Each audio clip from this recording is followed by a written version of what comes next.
Hello class 6. Today we are going to learn about another very beautiful story from your textbook, that is The Window. Now this story tells us about unselfish behavior, how to be compassionate for your fellow human being, and how to help others. So this is a very beautiful story. This story had appeared in an email, and there is no certain name as to who has written this story, this beautiful story. So we can say that this is written by an anonymous writer. The story goes like this, that there was a person called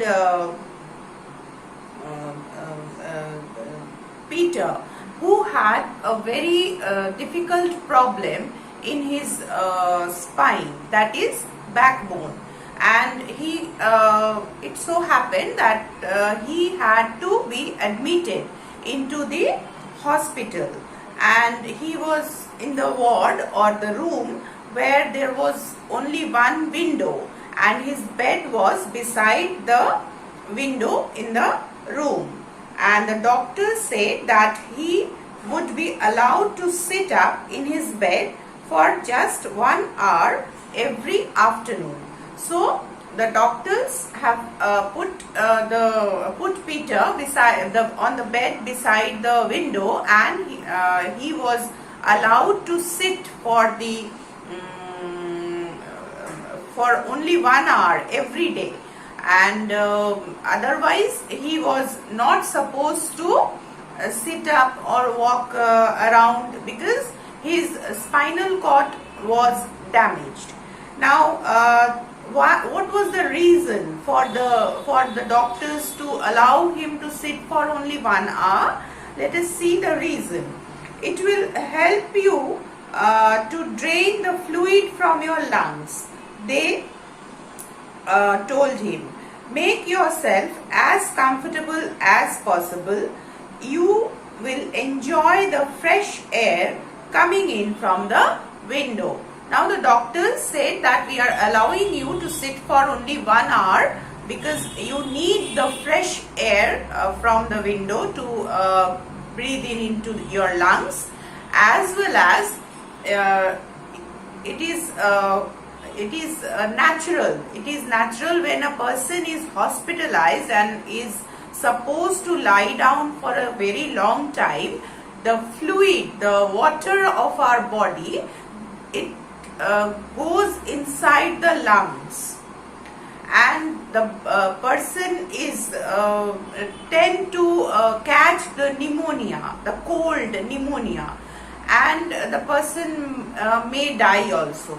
So the doctor said that every day Peter would sit for 1 hour beside the window. It would help the fluid or the water to drain out from his lungs, as well as the fresh air from the outside would help him to breathe in more oxygen in his lungs.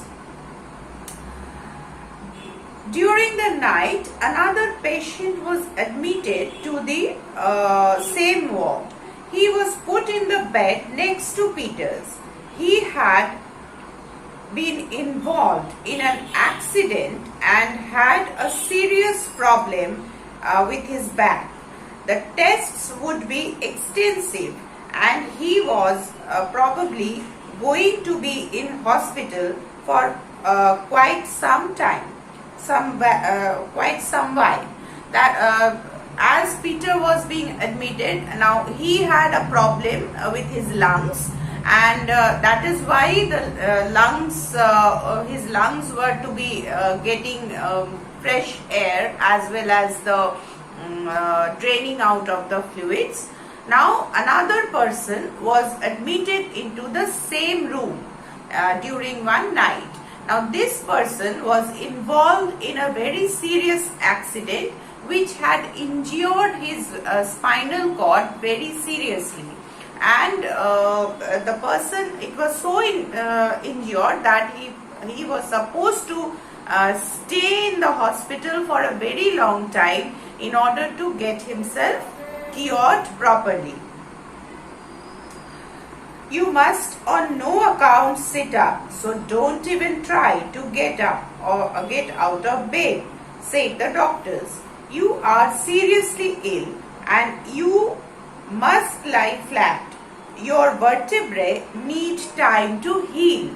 Now the doctor said that you, under no condition, you are to get up and move around your room, because your vertebrae, that means the spinal cord, needs a lot of time to heal. So you must lie flat. That means you have to be lying flat on your bed. That means stationary. You can't even move your head like this also. Absolutely stationary. Other than the ceiling of the room, you are not to look at anything. Forget about moving out from your bed.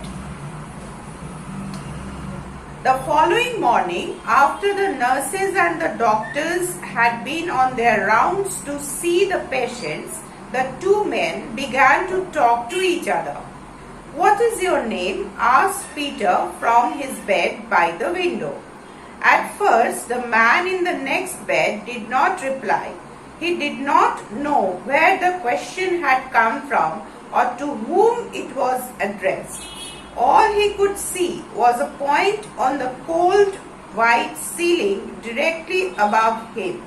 Now in the morning, when the doctors and the nurses have undergone their rounds and checking of their patients, then the two patients in the room, they started to talking to each other.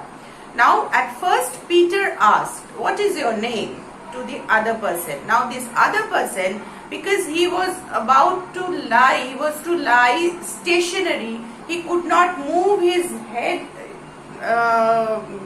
in this way, so he could not understand whether the question was asked to him, whether there were other people in the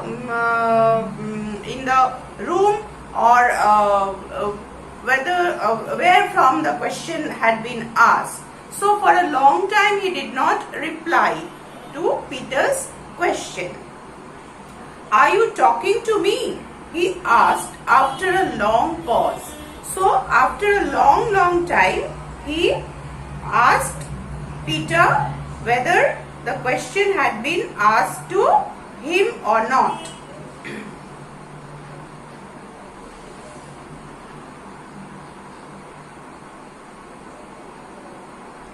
Now, it so happened, yes, said Peter, I am in the bed next to yours. My name is Peter. So Peter said, yes, the question I am asking to you only. I am in the bed beside you. My name is Peter. What is your name? I am Joseph, said the other man. You can call me Joe.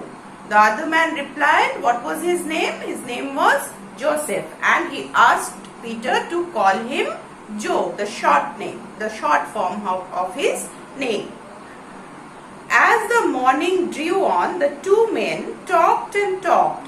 What else was there to do in hospital, especially if you had been told to lie flat on your back all day? So as the day passed, both of them started talking more and more to each other, because there was no other thing to be done. Both of them had to lie flat on their bed. There was nothing else to do. So they kept on talking to each other. The men did not speak about what had brought them into the hospital. They spoke of things beyond the four walls of the ward, about their wives and families, their homes and their jobs. They spoke about the interesting places they had visited during their vacations, of things seen and done, and wonderful journeys made in the wide and colorful world outside. Now they did not talk about the their illness, why they were admitted into the hospital. They rather spoke about their families, their relatives, their visits, their vacations, the things they have seen and experienced during their vacations in the outside world, their jobs, what kind of jobs did they do, all kinds of other things they used to talk to each other, but not the cause of their visit to the hospital, because that was quite depressing, isn't it? Staying in the hospital is quite depressing, so they avoided that topic. Rather, they talked about their life outside the walls of the hospital.